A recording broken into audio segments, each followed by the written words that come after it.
Bem-vindos à nossa aula sobre softwares educacionais e interatividade. Como se dá a construção do conhecimento?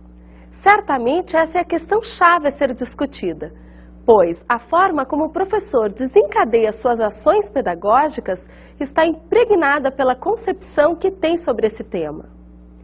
A fim de que ambientes de aprendizagem baseado em computadores venham a possibilitar ganhos pedagógicos, é necessário que sejam realizadas atividades fundamentais no processo de desenvolvimento do conhecimento, como idealização do projeto, a busca dos dados, a definição do problema, a execução, a depuração e a avaliação do que foi construindo, comparando com o objetivo inicial e retroagindo sobre os aspectos significativos da atividade. Dando ênfase à descoberta e à criação e possibilitando a formação de alunos capazes de construir a sua própria aprendizagem, de aprender a aprender, a habilidade necessária para toda a vida, os alunos podem utilizar softwares interativos para desenvolver seus projetos e testar suas hipóteses. A inovação pedagógica consiste na implantação do construtivismo socio-interacionista, ou seja, a construção do conhecimento pelo aluno mediado por um educador. Porém, se o educador dispuser dos recursos da informática, terá muito mais chance de entender os processos mentais, os conceitos e as estratégias utilizadas pelo aluno e, com essa informação, poderá intervir e colaborar de modo mais efetivo nesse processo de construção do conhecimento. Assim, parte-se do pressuposto de que tanto as interações entre os sujeitos quanto a interatividade que os recursos informatizados podem proporcionar são recursos adequados ao desenvolvimento cognitivo.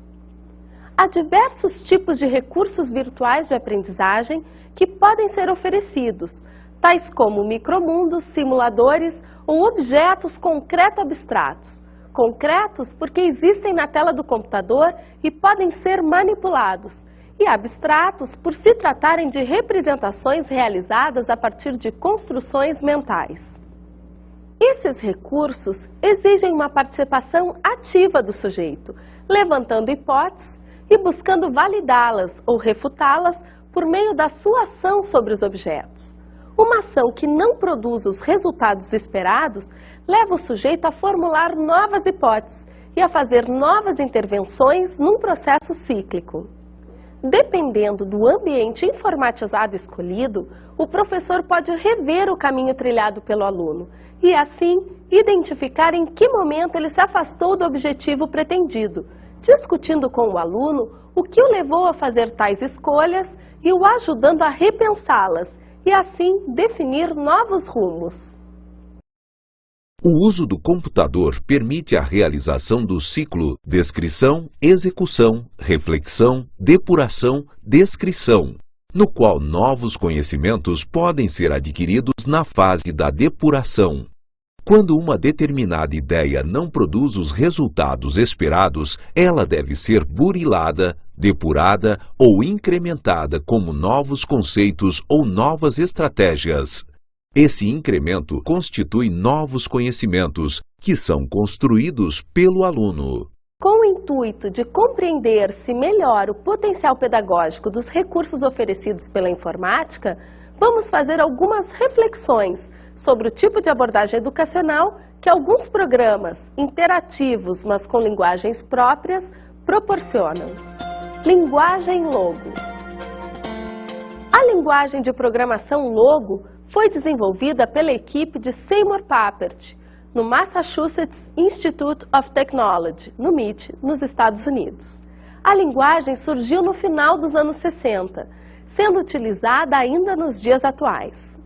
A linguagem da tartaruga, como é popularmente conhecida, difundiu-se nas escolas de todo o mundo, não só como a melhor iniciação à programação, mas também como uma forma diferente de encarar a informática na educação. A origem da palavra logo deriva do grego logos, que significa palavra, razão, argumento. Através da linguagem logo, o sujeito comunica-se com o computador, Programa situações criando micromundos, possibilitando demonstrar os processos mentais empregados para resolver um problema. O logo é um recurso flexível que permite a construção de programas, o teste de hipóteses, a manipulação de variáveis e a reflexão sobre os próprios processos de aprendizagem, centrado no aluno, no desenvolvimento de estratégias de raciocínio, na conscientização do próprio processo de aprendizagem, na pedagogia de projetos e na aprendizagem cooperativa. A programação leva o sujeito a perceber a diferença entre saber alguma coisa, ler, e ser capaz de fazer, criar alguma coisa, escrever. Quando o programa é executado e não fornece a resposta esperada, o aluno analisa seus erros, refletindo sobre o processo, desde a situação-problema como um todo até a descrição realizada, numa atividade de compreensão e depuração. Conforme Papert, a melhor aprendizagem ocorre quando o aprendiz assume o comando.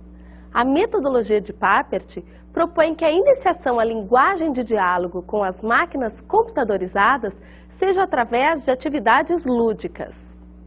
O diálogo com a tartaruga leva a criança aos poucos a aprender as noções básicas do sistema logo. De forma prática e utilitária, as crianças se apropriam de estruturas complexas.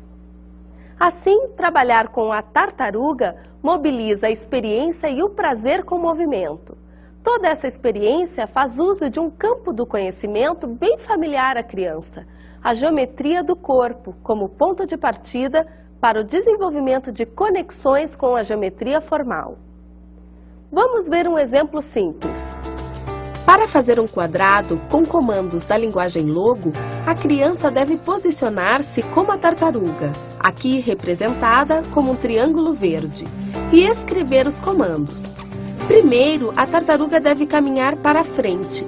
Comando avança, um certo número de passos, no caso 50. Assim surge a primeira linha. Quando a tartaruga desloca-se, ela risca na tela, a não ser que se tenha dado um comando explícito para que ela não use lápis. A tartaruga, ao executar o comando, fica posicionada na parte superior da linha. Para continuar o desenho, é preciso que ela gire, por exemplo, para sua direita, com um ângulo de 90 graus, para então poder começar a riscar a próxima linha. E assim, sucessivamente, até obter o quadrado desenhado na tela. O nome de cada comando pode variar, dependendo do ambiente que implementa a linguagem Logo. Mas em todos eles, é preciso que, a cada passo, a criança tome como referência a posição da tartaruga, mesmo a sua, em espelho ou lateral, identificando qual é a frente ou a parte de trás, a direita ou a esquerda da tartaruga. A geometria é um excelente instrumento para estimular o raciocínio lógico. No trabalho com a linguagem Logo, o primeiro passo do aluno é observar a realidade, podendo retratá-la por meio de desenhos e construção de sólidos. Através dessas representações, supõe-se que ele passe a se confrontar com a realidade e se instrumentalize para analisá-la e compreendê-la. No ambiente Logo, a criança está no controle, a criança programa o computador. E, ao ensinar o computador a pensar, a criança embarca numa exploração sobre a maneira como ela própria pensa. Pensar sobre modos de pensar faz da criança um epistemólogo, uma experiência que poucos adultos tiveram. A linguagem Logo, assim, tem características que permitem que o sujeito haja propondo soluções, reaja modificando-as e conserve os resultados de suas experiências. Geometria dinâmica, Cabri Geometry. O Cabri Geometry trata-se de um software didático para o estudo da geometria. Foi desenvolvido na França a partir da década de 80 por um grupo multidisciplinar formado por educadores, psicólogos, matemáticos e cientistas da computação. Atualmente, o Cabri é utilizado em mais de 40 países, traduzido em mais de 20 idiomas. A palavra Cabri é, na verdade, uma sigla que representa a expressão Caderno de Rascunho Interativo. Como o nome indica, a interatividade é a sua principal característica, permitindo a criação de objetos matemáticos na tela do computador e a manipulação direta sobre eles. O Cabri permite construir e explorar as figuras da geometria elementar. Tudo o que se faz com lápis, régua e compasso em um papel pode ser feito no Cabri, com um grande diferencial do movimento. E é esse diferencial que permite ao professor desmistificar determinados conceitos que, na maioria das vezes, são complicados para o aluno. Através do software, é possível deformá-la, como já havia dito anteriormente, e também observar a altura, a base, a área e os ângulos se alterando. Mas também é possível abstrair as invariâncias, ou seja, que a soma dos ângulos internos de um triângulo, por exemplo, é sempre 180 graus. É possível marcar e medir os ângulos, distâncias, áreas de superfícies e observar as alterações em tempo real durante a manipulação dinâmica das figuras. As possibilidades oferecidas pelo Cabri demonstram a preocupação fundamental que originou a sua concepção: auxiliar o aluno na construção do seu conhecimento. Nas atividades propostas aos alunos, no sentido de solucionar um problema utilizando o Cabri, após a efetivação de uma construção, uma exploração da figura acontece. Isso pode levar à formulação de uma conjectura, a qual vai se procurar verificar sobre diferentes configurações e depois validar, busca de um contra-exemplo e, enfim, demonstrar formalmente. Os passos de construção e exploração da figura podem ser feitos no Cabri, o que levará o aluno a formular uma conjectura. A verificação e a validação dessa conjectura também podem ser feitas no Cabri. O suporte oferecido pelo programa não só ajuda na superação dos obstáculos inerentes ao próprio processo de construção do conhecimento matemático, como pode também acelerar e enriquecer esse processo.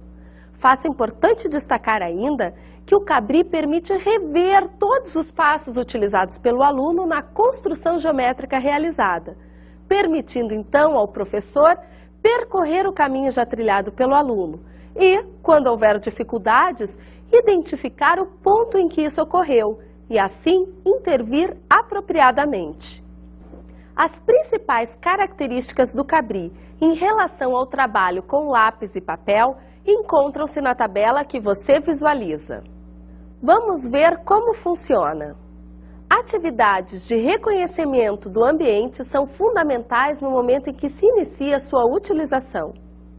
Conhecer as possibilidades existentes é importante, como desenhar um ponto, ponto sobre objeto ou sobre uma intersecção, distinguir uma reta, uma semirreta e um segmento, desenhar um polígono regular ou não, entender como se constrói uma circunferência ou como se utiliza a ferramenta compasso, compreender o significado geométrico de uma reta paralela ou perpendicular, ao perceber que movimentando o objeto em relação ao qual a reta foi construída, a relação de paralelismo ou de perpendicularidade se mantém. Aprender a nomear os objetos são alguns exemplos. É importante, nesse momento de reconhecimento do ambiente, estar-se atento às mensagens fornecidas pelo Cabri, sempre que o ponteiro do mouse aproxima-se dos objetos desenhados. Ao estudar as propriedades do triângulo, por exemplo, o conceito de altura pode ser explorado de maneira a não fixar erroneamente apenas uma ideia prototipada, mas para construir um conceito correto. A partir de construções bem elaboradas e da movimentação dessas, o aluno percebe que algumas vezes a altura está fora do triângulo e então começa a levantar hipóteses e a testá-las, buscando construir um conceito adequado para defini-la. Veja a figura construída no Cabri. As possibilidades de expressão, exploração e modelagem geométrica são muitas. É preciso interagir com o programa e desvendar esse universo. Simuladores variados. Vamos partir da ideia de que simuladores são programas interativos nos quais é possível alterar ou testar parâmetros e observar os resultados, confrontando-os com os esperados pelo sujeito. Vamos ver então um exemplo de simulador.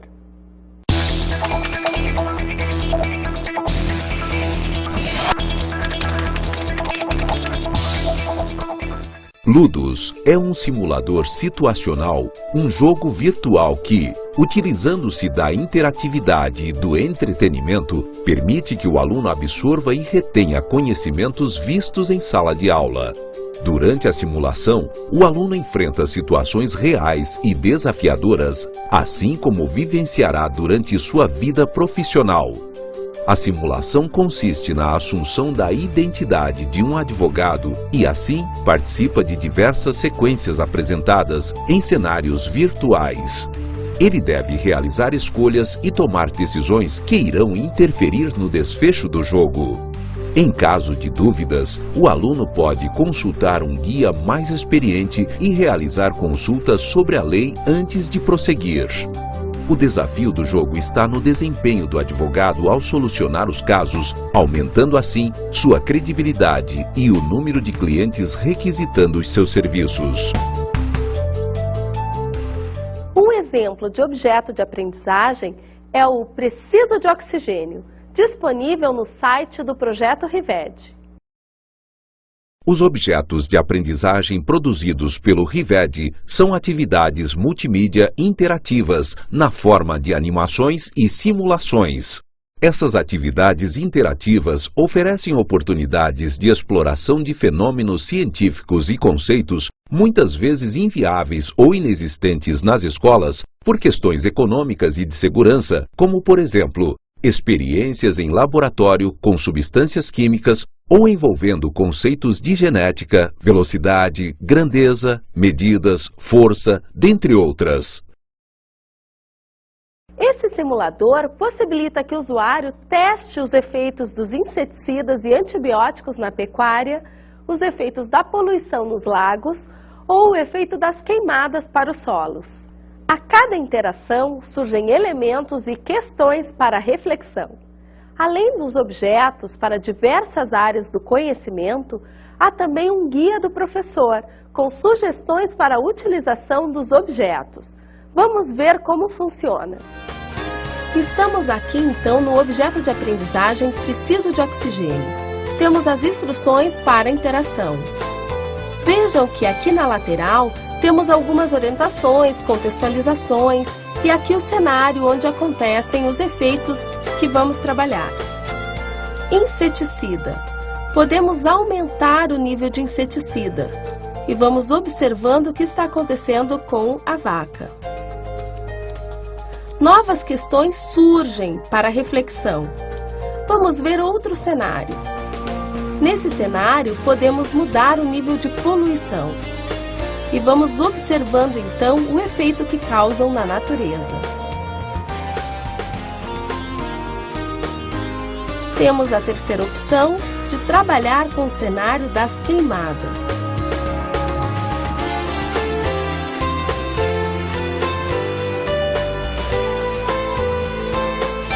É bastante interessante, você pode interagir e levantar também novos problemas. A cada interação surgem elementos e questões para reflexão.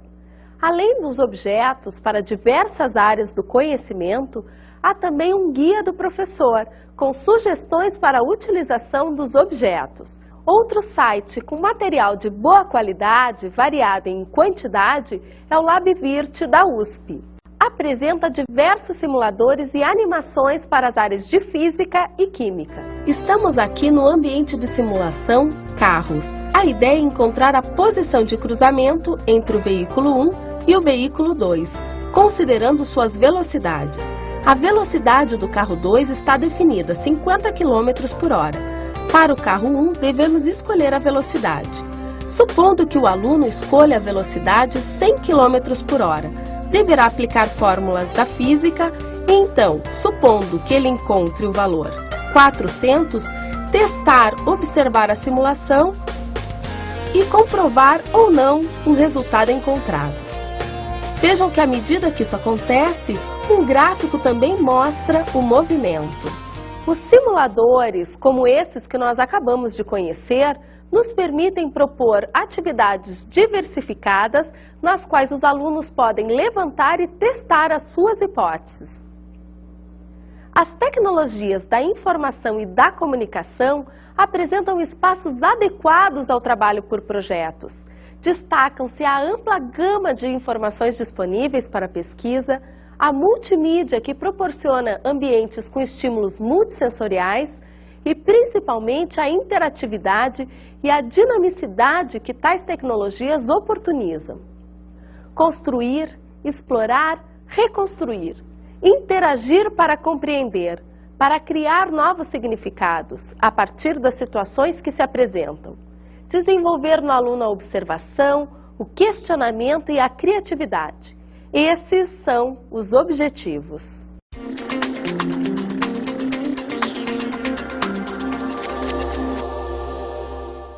Como dicas de estudo, recomendo a leitura de 2 livros. O primeiro é A Máquina das Crianças, Repensando a Escola na Era da Informática, de Seymour Papert, da editora ArtMed. O segundo livro sugerido é O Computador na Sociedade do Conhecimento, organizado por José Armando Valente, editado pelo NIED Unicamp. Esses 2 livros abordam a questão da construção do conhecimento através de ambientes informatizados.